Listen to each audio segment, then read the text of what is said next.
Me he afiliado al partido País para Todos, PPT, que es un partido nuevo, pero en mis intervenciones que estoy hablando sobre la realidad nacional, sobre la actualidad política, lo que está pasando en mi país como ciudadano, como peruano, tiene mucho tiempo, tiene varios años. Sí. Cuando Pedro Castillo en el gobierno dijo vamos a expulsar a los delincuentes extranjeros, no cumplió su palabra. Y nosotros comenzamos a hacer una crítica muy dura y frontal. Están pasando ya no 72 horas, han pasado 100, 200, 1000, 3000 horas. Y comenzamos a recorrer el país recogiendo firmas y propuestas. Y si llegamos a Palacio de Gobierno, pedimos una audiencia con Pedro Castillo, pública. Fui a Palacio y los conocí. Y me hablaba más de mis sketches, de las 1001. ¿Te acuerdas cuando yo hacía la huelga de Yutep? Y dijeron, tírate, y te tiraste. Ja, ja, ja. Ha venido el enanito, y ahí yo vi el perfil del presidente. ¿De verdad? No le importaba las propuestas, las de muchísima gente. Entonces, ya me lo habían contado. Dijimos, ya tocamos fondo, dijeron, ¿no? Claro. Incluso el presidente Castillo, me acuerdo, porque se hablan Castillo, pero yo estoy frente a él, pues 15 minutos hablé con él. Y me dijo, tus propuestas te las voy a derivar a Ministerio de Justicia. Para que hables con él. Presidente, quiero que usted me escuche. Usted es el presidente de la República. Tengo 20... Ya, mejor lo paso al Consejo de Ministros. No. Habla con Aníbal Torres. Él va a hablar sobre tu propuesta. Presidente, de las 20 propuestas me he escuchado que sea 5. Y en ese tiempo hablábamos de creación de más unidades de flagrancia. Donde está él, la carceleta, el fiscal, el juez, el policía. Y en 72 horas te vas preso. Cuando es en flagrancia.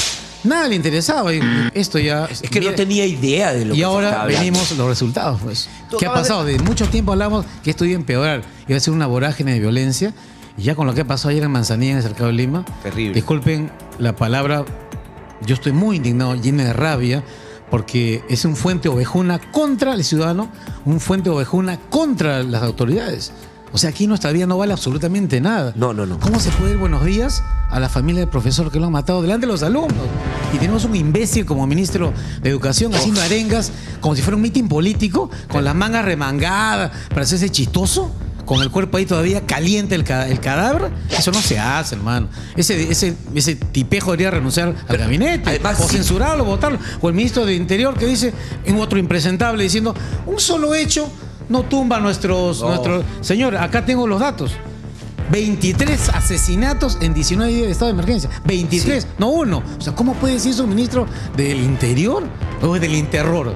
Por favor, o sea, ¿dónde estamos? Carlos, tú has dicho algo que quería precisar. Que no cumplió su palabra, Pedro Castillo. En los últimos 20 años, ¿algún presidente ha cumplido su palabra? En el tema de delincuencia. En todo. Bueno. En algo. Bueno, es que lo que pasa es que los políticos no dicen lo que piensan ni hacen lo que dicen. Y aquí hay que tener las ganas de hacerlo, saber cómo hacerlo y tener los huevos de hacerlo.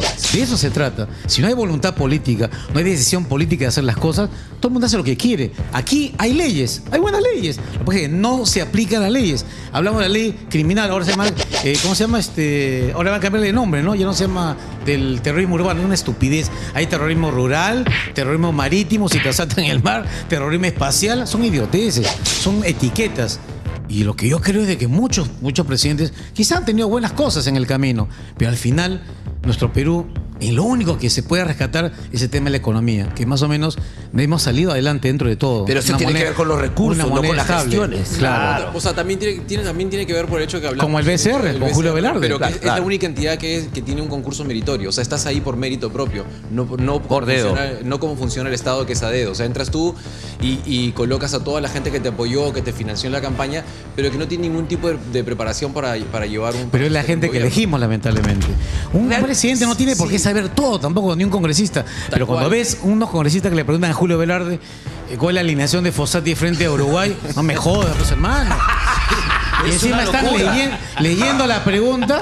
El asesor está más hasta las huevas que el congresista. Sí. Y el congresista responde, disculpa, Gabriel, dice cuando lo revisan, nosotros no necesitamos tener conocimientos, nosotros representamos al pueblo. Mira esa estupidez. No representan a nadie y lo han demostrado. Y sobre todo, y es más indignante cuando vemos la planilla que tenemos, que pagamos los peruanos de asesores, de una cantidad de asesores que al final termina siendo el chofer, el guardaespaldas, que le hizo las pancartas en la y ahí selección. Se ven los resultados cuando los asesoran y realmente cuando tienen que responder. No sé si te acuerdas cuando hicieron esta... bueno, hemos visto varias reuniones que han tenido para interpelar ministros y las preguntas son estupidísimas, a veces ni siquiera tienen sentido, a veces son solamente para tratar de limpiar un poco la imagen y decir, ya, mira, esto vamos a hacer una pantomima para las cámaras, pero tú estás salvado. O sea, lo que pasa es que hay un pacto infame bajo la mesa entre el legislativo y el ejecutivo, lo sabemos todos. Todos claro, quieren al 2026 con sus privilegios, con sus sueldos, con todo eso. En la última interpelación a Santibáñez no había nadie en el Congreso. Nadie, es una vergüenza. Y sus datos estadísticos eran mal leídos. ¿Por qué? Porque lo están salvando. Ese es el pacto. Pues. Ya, pero sale con su casaquita blanca, ¿lo has visto? Sí. Yo estaba pensando un poco en el tema del pacto. Y mira, hay algo que probablemente todo el mundo habla así. Acabas de mencionar lo de Castillo, que yo siempre digo, para mí está bien preso por intentar dar un golpe de Estado. O sea, que y por su ineficiencia también. ¿Sabes por qué yo le daría cadena perpetua a Pedro Castillo? No por el golpe de Estado, porque fue un golpe de Estado tan estúpido, no coordinó con nadie, no como hizo Fujimori con Montesinos, y ya tenía todo arreglado. Y mira, fue por el cheque de los niños con cáncer. Eso fue Muchos niños que han estado allí en el patio de Palacio han muerto, cerca de 30 y tantos niños. Y él con el señor Hurtado, muchos artistas, toda esa gente no está ni siquiera investigada. Incluso con dos congresistas, creo que entienden que era Moyano y Yarro, dijeron que iban a investigar hasta el final el tema del cáncer. Cayó Castillo y se acabó la investigación. Ese es el problema del uno de la derecha, pues. ¿No? Se acabó el problema. Tú, hablando de Chibolín, ¿tú alguna vez te has reunido con Chibolín? ¿Te ha propuesto algo? Yo no soy amigo ni enemigo de él, pero sí lo conozco. Me invitó un par de veces a su programa, lo conozco, pero él viene a ser un factor mediático que ha permitido que salga la PUS en las instituciones, en migraciones, en fiscalía, en el Poder Judicial. Es un asco totalmente. O sea, González Prada se quedó chico. La PUS sale por todos lados. Claro, pero Carlos, el estaba necrosado. Para quienes trabajaban en televisión o en el entretenimiento, no era nuevo la sombra que estaba detrás de ¿Se sabía o no? Sí, claro, existen los rumores, como también existen los rumores en los políticos. Todo el mundo se sabe cuando sí, claro. te hacen una universidad donde hay una fachada de AAA, por ejemplo, ¿no? O que hay exoneración para las universidades de la educación. Claro. Y luego Trujillo está desangrado y el dueño se va a los Emiratos Árabes. O sea, ¿cómo puede pasar esas cosas en el Perú? Mira, con la plata de esa exoneración. Por lo que acabas de mencionar, estaba pensando en esto. ¿Cuál ha sido el partido político que en los últimos, y de qué zona viene? ¿Cuál ha sido, digamos, el primero? ¿Cuál ha sido el departamento o la zona o la región del Perú que siempre ha estado mucho más golpeada por todo el tema del sicariato y la criminalidad? ¿No? El norte. Claro. Y desde hace varios años hay un partido que se encarga de liderar el norte y que no ha hecho absolutamente nada, incluso ha acrecentado la criminalidad. Así es. Y qué casualidad que justo en los últimos en las últimas tres elecciones, donde empieza a tomar mayor protagonismo, vemos que la misma forma, el mismo ensañamiento con las víctimas se empieza a trasladar un poco a la capital y a todo el Perú. O sea, no hay un hilo conductor en el cual hay un partido político cuya ineficiencia ya es probada en un sitio, pero sin embargo acá no nos tomamos tan en serio porque lo convertimos en un meme. Porque al candidato, cada vez que lo vemos haciendo un chiste o que se equivoca al hablar, o se forma torpe a hablar, nosotros lo convertimos en un meme y nos reímos. Pero así como nos reímos, ese meme se está apoderando y ahorita él es un meme viviente. De dos gobiernos que el antecesor, en Vizcarra, ya había pasado.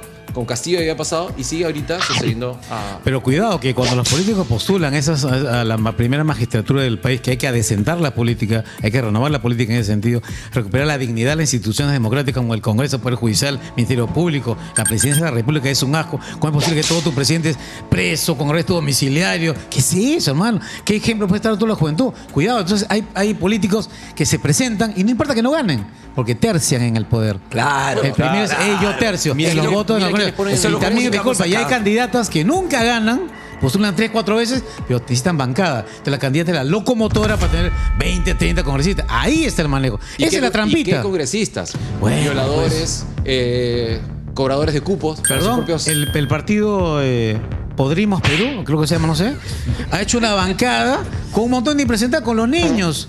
Y un tal Picón es presidente de una comisión y es un condenado. O sea, ¿cómo puede pasar eso en el país? Ustedes te dirán, elegimos mal. Oye, pero eso no significa, como tú te vi en un dos programas, dices, tienes que asumir tu voto. No es así tampoco, pues. Tú puedes asumir tu voto, te puedes haber equivocado. Claro, pero eso no da derecho a que el elegido sea un delincuente. Y además no te quita la posibilidad de tú fiscalizar el trabajo por el cual tú votaste. Que sí, tú votaste con fe y la otra persona te está traicionando, como la gente de transporte se lo dice en la cara a Montoya. Mira, Pablo, mira, Platón, un filósofo hace cientos de años, dijo una gran frase, dice: el precio de desentenderse de la política, de desentenderse de la política, es ser gobernado por los peores. Y eso está pasando. Sí. Mira, ¿cuántos cientos de años ha pasado? Y entonces pues, tenemos que no podemos desentender ni ustedes, ni los periodistas, ni los cómicos, ni nadie. Nadie se puede desentender de la política. Una pregunta. Hay un claro quiebre en el Perú a partir de, me parece que el 2017, 2016, en el que uno siente que el Congreso tomó al país. O sea, es la sensación. El presidente ya no importaba. Entraba uno, salía, entraba uno. Y el Congreso en ese momento tomó el país de alguna manera, ¿no? Tenía el peso más fuerte en las decisiones de lo que... Porque tenía una presidenta débil. Pues. Claro, entonces, no, teníamos a PPK. Y en ese momento habían como 60 y pico congresistas a favor de... solo 18, pues. Pero tú crees que en ese momento ese Congreso con 63 congresistas naranjas votando 73, a 73, así perdón, congresistas naranjas votando siempre en contra. No, eso fue terrible. O sea, ahí empezó la caída, ¿te parece? Así yo creo que sí. Se podría decir que se rejodió el país. Porque la derecha estuvo en Palacio de Gobierno y en el Congreso.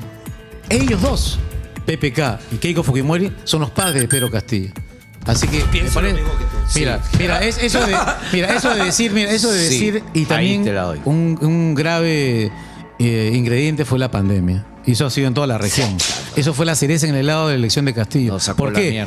Porque obstrucción, traerse abajo al presidente, nunca darse la mano, saltar lo que pasó en la campaña, porque primero se tiene que poner los intereses del país, no de los intereses de cada partido. ¿De qué estamos hablando? Entonces se pelearon, se fue todo al carajo el país, y entonces ¿qué pasó? La gente dijo, la derecha no funciona, votemos por algo radical. Y eso fue lo que ganó, y por eso ganó el lápiz. Entonces vemos como un presidente que han engendrado a Pedro Castillo. Entonces la gente, yo hablaba con unas personas, ¿por qué discuten estúpidamente sobre los 40.000 votos de fraude? Hay que pensar en los casi 9 millones que votaron por Castillo. Ese es el tema. ¿Por qué votaron? Porque la gente está resentida. La gente dijo, el Estado me falló, la democracia me falló, claro. El sistema de salud me falló. Y ese chico, yo decía, ¿te acuerdas cuando llegó con un mototaxi con su mamá a la puerta del hospital y chancaba la puerta y la madre se le murió con COVID en el mototaxi? ¿Tú que ese chico iba a votar por Keiko Fujimori? No es castillita ni es comunista, está resentido contra el sistema. Y eso es lo que tenemos que recobrar, la confianza y la fe en el sistema, pero con nuevas personas. Una triada importante, gente nueva, gente capaz, gente honesta, que quiera al Perú, que ame al país, realmente, no que esté buscando qué voy a sacar, pongo a mi familia, pongo a mis amigos, que esa es una porquería. Pero, Carlos, tú mismo has dicho al inicio, los políticos mienten. ¿Cómo saber quién realmente va a hacer lo que ofrece? Si el peruano, por lo general, cuando le dicen, mira, oye, tienes cáncer, hay que aplicar una cura que te va, digamos, te va a golpear, te va a hacer leña. Así es. Y viene otro que te miente y te dice, no, te tomas este tecito y yo te salvo. Pero lo ha hecho Milei con éxito, lo ha hecho Bukele y con éxito. A la vacuna ha sido fuerte, pero hay que hacerlo. Sí, pero ¿cuánto le ha costado a Argentina para tener que tomar una decisión tan radical? Bueno, 40 años de peronismo de izquierda no se puede solucionar en tan poco tiempo. Yo puedo destruir este estudio en 5 minutos, pero construirlo de nuevo, pues, va a demorar. Sí, claro. Entonces la gente no tiene paciencia ya, pero tenemos que ser conscientes de que reconstruir el país, refundar el país, reformar las instituciones toma un tiempo, pero hay que hacerlo desde ya, trabajando las 25 horas al día y los resultados para ayer, porque la gente ya no puede esperar.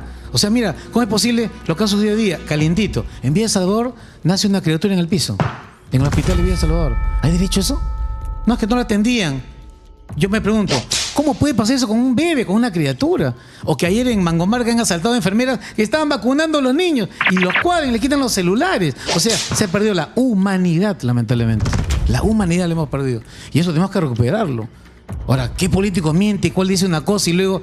Es terrible, ¿verdad? Claro. Vive una clase política impresentable. Incluso puedes tener tú las mejores intenciones, pero tú no sabes, es imposible que puedas fiscalizar a toda la gente que te acompaña. Porque el problema está en los mandos medios. El Estado está corrupto en los mandos medios. Claro. Un presidente puede tener muy buena voluntad. Claro, no hace nada. Gabriel Calvo es el presidente, me manda a mí y yo soy el corrupto. ¿Por qué demora hasta ahora? Bueno, hay que comenzar ahí a castigar. Aquí hay un tema de sanción, punitivo, reactivo, cárcel, carajo. ¿Crees que la delincuencia